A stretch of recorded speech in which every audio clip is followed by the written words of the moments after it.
এটা হচ্ছে শিলবিলাতি আলু। তো আসলে রমজান ইফতারের পর মুখে একটু স্বাদ চলে যায়, এরকম মনে হয় যে একটু ঝাল ঝাল কিছু হলে একটু ভালো লাগতো, এরকম যাদের মনে হয় তারা কিন্তু অনায়াসে আমাদের শিলবিলাতি আলু নিতে পারেন আর কি। তো শিলবিলাতি আলুর প্রধান বৈশিষ্ট্য হচ্ছে এটার মূলত আঠালো ভাবটা। হ্যাঁ, এটা সাধারণ আলুর সাথে এর পার্থক্য মূলত আঠালো ভাবে। এটা হচ্ছে আমাদের রংপুরে যেমন বাটনানোড়া, আপনারা সবাই চেনেন রংপুরের বাটনানোড়া যেমনটা প্রসিদ্ধ, ঠিক একইভাবে আমাদের যে শিলবিলাতি আলুটা আছে, যেটার ভর্তা আপনারা দেখতেছেন এখানে আমরা ভর্তা করতেছি, তারপরেও এটা খুবই আঠালো ভর্তা হয়। হ্যাঁ, এটা আসলেই এটা মানে খেয়ে দেখার মতো, টেস্ট করার মতো, ফিল করার মতো এবং স্বাদ উপভোগ করার মতো আসলে একটা বিষয়। না, আমরা বিলেত থেকে কোনো রকম শিল আমদানি করি নাই, এটা আমাদের রংপুরের বিখ্যাত শিলবিলাতি আলু। হ্যাঁ, আমরা এখন এই বাটানোড়ায় ভর্তা করবো ইনশাল্লাহ।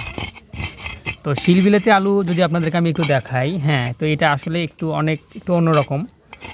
এটা একটু অন্যরকম এবং এই আলুর যে ভর্তার যে বিশেষত্বটা হয়, এটা যে আলুটা অনেক অনেক আঠালো হয় এবং অনেক সুন্দর হয়।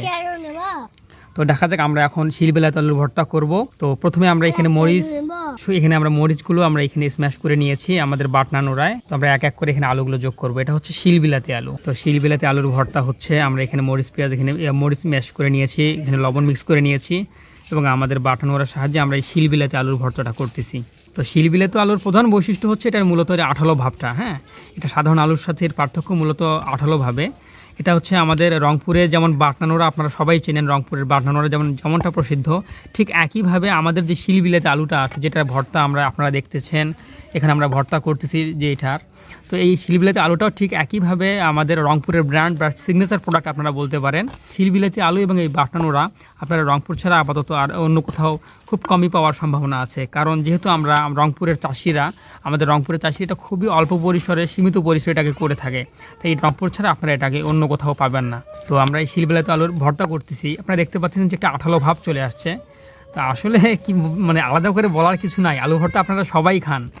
যদি আপনারা এখনও শিলবিলাতি আলুর ভর্তা ট্রাই না করে থাকেন, তাহলে আমি বলবো, আপনাদেরকে রিকোয়েস্ট করবো যে আপনারা একবার হলেও এই শিলবিলাতি আলুর ভর্তাটা ট্রাই করে দেখবেন। এটার টেক্সচার, কালার এবং ফ্লেভার যদি আপনারা নেন, তা আমি আশা করি যে আপনারা বিমোহিত হয়ে যাবেন। হ্যাঁ, এটা একটা মনে রাখার মতো একটা অবস্থা। হ্যাঁ, এটা আসলেই খুব অনেক সুস্বাদু। আমি একটু নিয়ে বা দেখার চেষ্টা করতেছি এটা কতটা আঠালো হয়। হ্যাঁ, এটা কতটা আঠালো হয়, এটা প্রচুর পরিমাণে আঠালো হয়। রোজা আসি না হলে আমরা একটু ট্রাই করতাম মুখে দিয়ে, কিন্তু সেটার কোনো সুযোগ নাই। তারপরেও এটা খুবই আঠালো ভর্তা হয়। হ্যাঁ, এটা আসলেই এটা মানে খেয়ে দেখার মতো, টেস্ট করার মতো, ফিল করার মতো এবং স্বাদ উপভোগ করার মতো আসলে একটা বিষয়।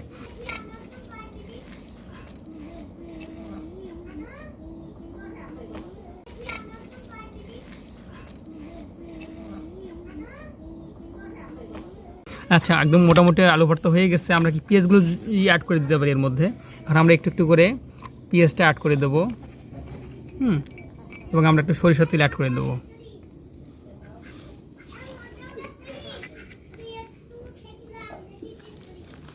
তো আমাদের বাটনানোড়া শিলবিলাতি আলুর ভর্তা প্রায় কমপ্লিট। তো আপনারা যারা চান যে বাটনানোড়া নেবেন অথবা শিলবিলাতি আলু নেবেন, শিলবিলাতি আলু নিয়ে ভর্তা করে খাবেন কিংবা তরকারি কিংবা ডাল রান্না করে খাবেন, তারা 5 কেজি কিংবা 10 কেজির প্যাকেজে আমাদের কাছ থেকে শিলবিলাতি আলু অর্ডার করে দিতে পারেন। ধন্যবাদ। আসসালামু আলাইকুম ওয়া রাহমাতুল্লাহি ওয়া বারাকাতুহু।